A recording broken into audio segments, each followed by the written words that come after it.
I did! Oh, I kind of feel bad for them.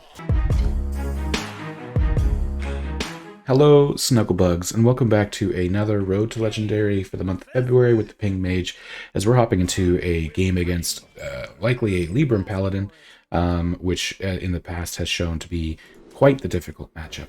And not just for us, but I think for pretty much every deck out there. We'll give it our best shot, see what we can do. We do start with a Shivering Sorceress into a Wildfire, unless I draw another more expensive spell. But honestly, that's a pretty... Oh, they're... Sometimes I feel like maybe I should stop calling the decks I'm against too early. But there we are. We have our Wildfire with a little bit of pressure out. Now, they're going to be playing, obviously, a ton of one-drop cards. That is... I'm okay with this. Like, this is going to be another one of those games where...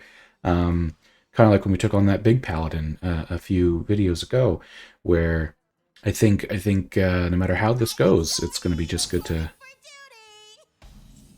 Ooh, I can't... Well, no, that'll die too, won't it? Yeah, we'll just Star Scryer and do this, and then that way if he does trade either way, like, it won't live. Like, my fear there was that they were going to do something to allow it to get the honorable kill, which would have made it gain more attack.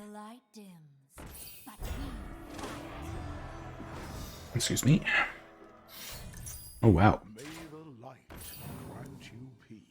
This hurts. Let's see, what does that draw me here? Not a lot. I guess we just... Mana Feeder, right? Okay. Ooh, Reckless Apprentice, I think could be really good against this deck here. These Blessed Goods are really... Like, the fact they got both of those in their opening hand, it's really good. Okay. I haven't played against one of these in a long time, so... I actually don't not 100% sure. Like, I know the strategy is a spam with the 1/1s, and then basically by the time their hand is empty, they finish the quest, they get their 7/7 reward, and they just start sort of, I think, hitting you with, what, are they 3/1s? Or 3/3s? I honestly don't quite recall, but... Okay. Upgraded hero power. They're going to play the one mana card they just drew off the first day of school. This makes me just want to play the Reckless Apprentice. I know it might get more value later, but I do have another one, and this clears the board. Now this could be the... Okay. I really don't want Mask of Cthulhu to get Omayogged. So as soon as they play something that I feel I don't really want to go against, I'll probably just Evolving Missiles. Actually, depending on what they play, I may just Evolving Missiles Multicaster. Either way this turn. Okay. I see. Smart. Ooh, that actually, yeah, that gives them a lot of stuff, doesn't it? Oof. Yeah, we'll just Evolving Missiles Multicaster, I guess, here.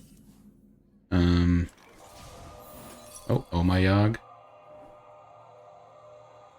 And what did we get off Omayog? Anything half decent? Avenge is not terrible, I guess.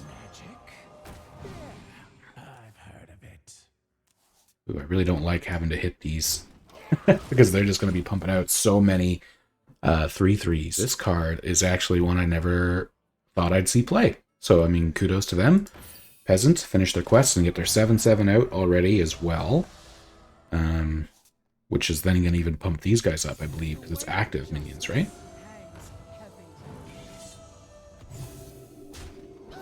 Oh, man, and that even gets buffed.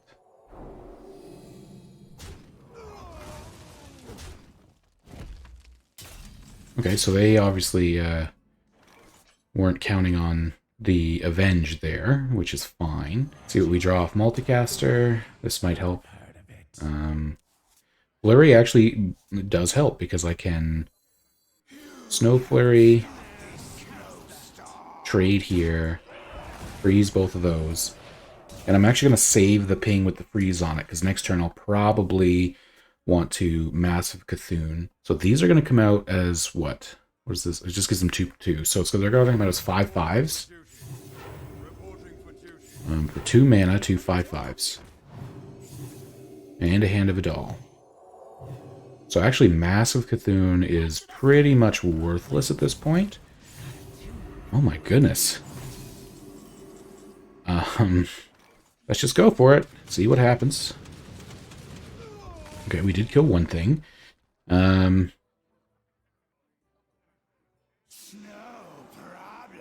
me to kill this thing. Freeze their 9/8 again, which is something else I can do. This should trade into one more.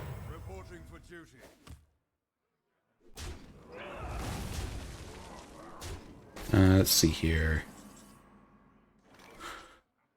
Again, Mask isn't really the best answer.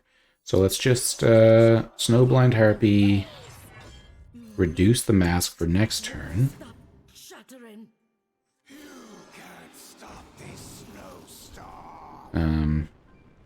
Freeze this. Probably should have actually did the 5/3. That was a mistake. And then we go with that, and then I know this isn't a great counter board to what they have, but it's something. And the Mask of Cthulhu, I think, is also, although the honest side of me here is thinking there's not much of a chance. Like, I don't know how I'm going to come back from 2 3/3s every turn. Because even if I do get another Wildfire and upgrade this, I'll only be able to ping one. So they're going to outpace me basically every step of the way. But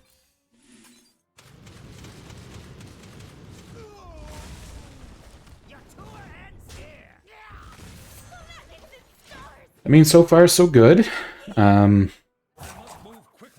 Starting to look like, I don't know if they DC'd. Not sure if I even want to trade anymore. If they are like away from keyboard, I honestly think the weird thing is I may just want to start pushing face. Not that I want to win this way. Well, there's my other Reckless Apprentice, so I may have lied. I think we are going to just... We're just going to go. Not that I want to take wins this way. Oh, they are back. Okay, cool.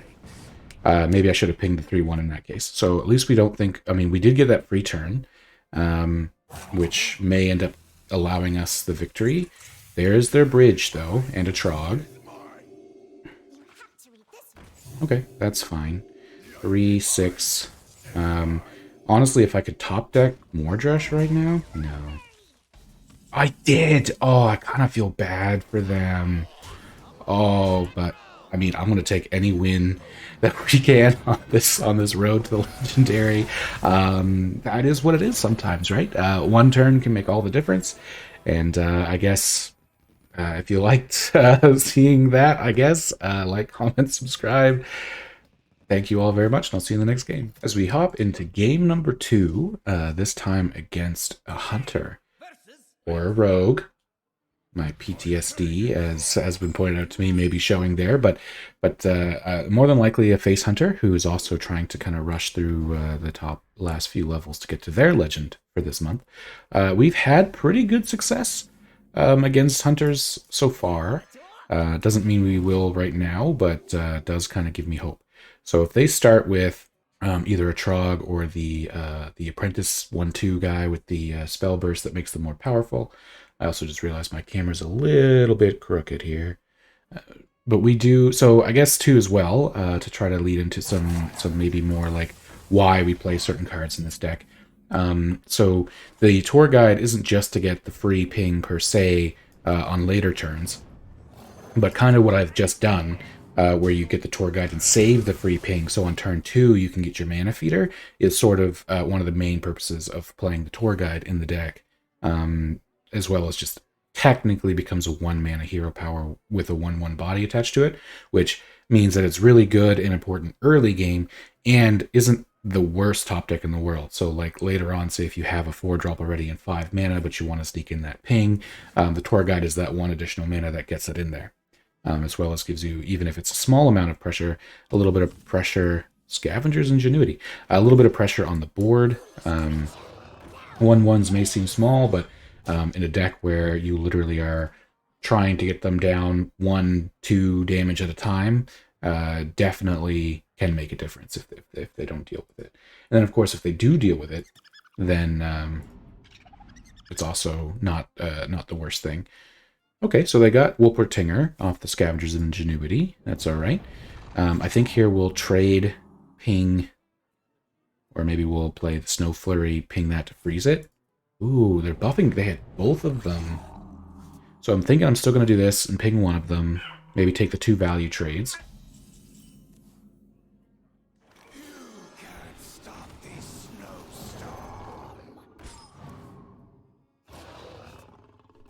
Take the 2 value trades here. Leave them with this, but that's okay. I now have a pretty full board. Seeker? No, surprise. Well, maybe still aggro, but they're going to buff that. It's... Ouch. But I mean, I'm going to freeze their face, I think. Because, oh my goodness.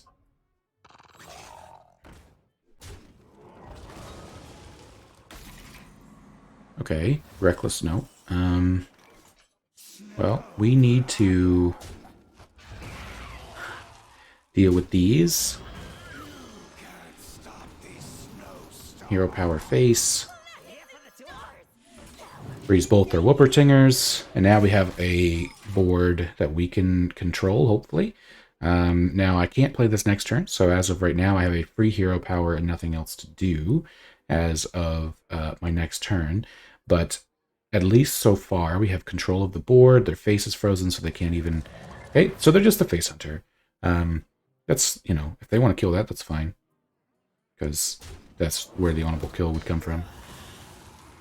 I am A-okay with this. Alright, well this gives us some draw, which is actually really fantastic right now. Wildfire is honestly also quite good. So, normally... Ooh, nice. I was going to say, normally this deck is not super board-centric, like it is in the early game to lead into later game damage. But against this Face Hunter, where they're going purely for the face damage to try to win, basically we're using our slightly higher health minions to keep that advantage. Doggy Biscuit. Yeah, they're giving it Rush, though, to trade into my tour guide. Perhaps? Mayhaps? Wound Prey. I'll admit, this is a much stranger Face Hunter deck list than at least I recall seeing. And are you going to trade into the 1-1? I mean, if you do, it gives me a free 10 damage to face. 7 mana Pyroblast. Awesome. I'll take that 7 mana Pyroblast any day. I mean, I guess technically 6 mana Pyroblast now, but that's okay. And this sets me up to draw some cards, because I now have, I think, 3 different Arcane, Fire, Shadow. Oh, actually 4 different spells. So I can, like, ping and draw a bunch. Yep. They're going to go face this time. Do they have their other Trampling Rhino? Mayhaps. Coin. King Crush? No, King Crush is 9. They just emptying their hand. Do they have the Quick Shot? Wound Prey. Into Quick Shot? Yep, okay. Then they can clear the board with their Hyena. Ping Face, or I guess, you know, Archer Face, if you will. Alright, well, I guess here we play our Multicaster. Hope that we draw something of high value. I mean, we do, yes, in the sense of... you know what? Let's gain the 5 armor. I know we're not in any sort of danger, but since we have a Mask of Cthulhu next turn as well as a 2 damage ping, there's a good chance we have lethal anyway, so we'll play it safe and see what they have against us this turn. Trading their Doggy Biscuit without having a minion to give Rush, so that means they're just searching for answers, which we are okay with. Piercing Shot. I'm surprised they didn't do that to something with higher health just for the sake of... Oh, okay, they must just be surrendering here then. No, but you know what? We're still just gonna... We're not gonna BM. We're just gonna go right ahead, hit them with the 2 minions. That was a pretty good game. I think their deck was a bit more... I don't know. Took them a little longer to get going than a typical Face Hunter. But I think overall we still played that pretty well. I think this puts us into Diamond 4. Yeah, it does. So we are making our way through the month of February. And I guess I'll see you guys in the next game. Thank you guys all very much.